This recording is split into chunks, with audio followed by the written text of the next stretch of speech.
Amod Swaminarayan school ખાતે આરએસએસનો સંઘ શિક્ષા વર્ગનો પ્રકટ સમારોહ યોજાયો હતો। આમોદ સ્વામિનારાયણ સ્કૂલ ખાતે રાષ્ટ્રીય સ્વયંસેવક સંઘનો સંઘ શિક્ષા વર્ગનો પ્રકટ સમારોહ યોજાયો હતો, જેમાં 16મી મેથી 31મી મે સુધી યોજાયેલા શિક્ષા વર્ગના કાર્યોની ઝાંખી રજૂ કરવામાં આવી હતી। આ કાર્યક્રમમાં ધ્વજારોહણ કરી કાર્યક્રમની શરૂઆત કરી હતી। ત્યારબાદ રાષ્ટ્રીય સ્વયંસેવક સંઘના કાર્યકરોએ ઘોષવાદન અને કદમથી કદમ મિલાવી પથ સંચાલન કર્યું હતું। આમોદમાં ચાલી રહેલા શિક્ષા વર્ગમાં 167 શિક્ષાર્થીઓએ ભાગ લીધો હતો, જેમાં 24 શિક્ષકોએ તાલીમ આપી હતી। આ સમાપન સમારોહમાં ગુજરાત પ્રાંતના પ્રચાર પ્રમુખ તેજસ પટેલ, ગ્રામ નિર્માણ કેળવણી મંડળ થવાના ટ્રસ્ટી રાજેન્દ્રસિંહ માંગરોલા, રાષ્ટ્રીય સ્વયંસેવક સંઘના ગુજરાતના પ્રાંત કાર્યવાહક શૈલેષ પટેલ સહિતના અનેક મહેમાનો ઉપસ્થિત રહ્યા હતા। સંઘ શિક્ષા વર્ગનો સમાપનનો જાહેર કાર્યક્રમ હતો। આ જાહેર કાર્યક્રમમાં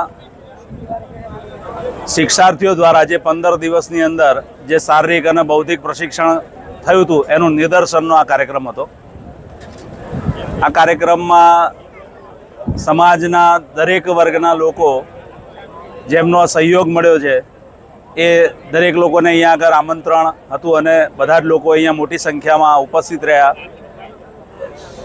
આ સંઘ શિક્ષા વર્ગની અંદર દિવસ દરમિયાન સવારના 4:15થી લઈને રાતના 10:15 સુધીના શારીરિક અને બૌદ્ધિક કાર્યક્રમો એ કરવામાં આવતા હતા અને એની અંદર ભાગ લેવાવાળા વિદ્યાર્થીઓમાં એટલે કે જે શિક્ષાર્થીઓ હતા એની અંદર 16 વર્ષથી લઈને 40 વર્ષની ઉંમરના લોકો એ શિક્ષણ પ્રાપ્ત કર્યું।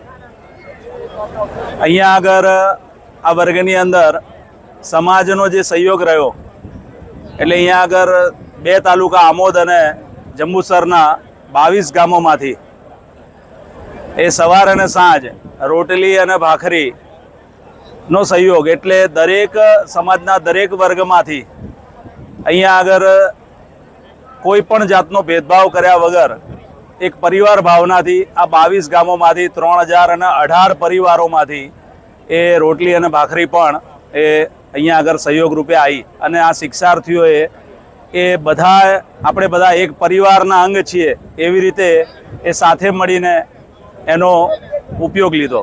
સમાચારોના સતત અપડેટ માટે TNN ન્યૂઝને YouTube પર સબસ્ક્રાઇબ કરી બેલ આઇકોન પ્રેસ કરો અને અમારી સાથે જોડાયેલા રહો Facebook, Instagram અને Twitter ઉપર।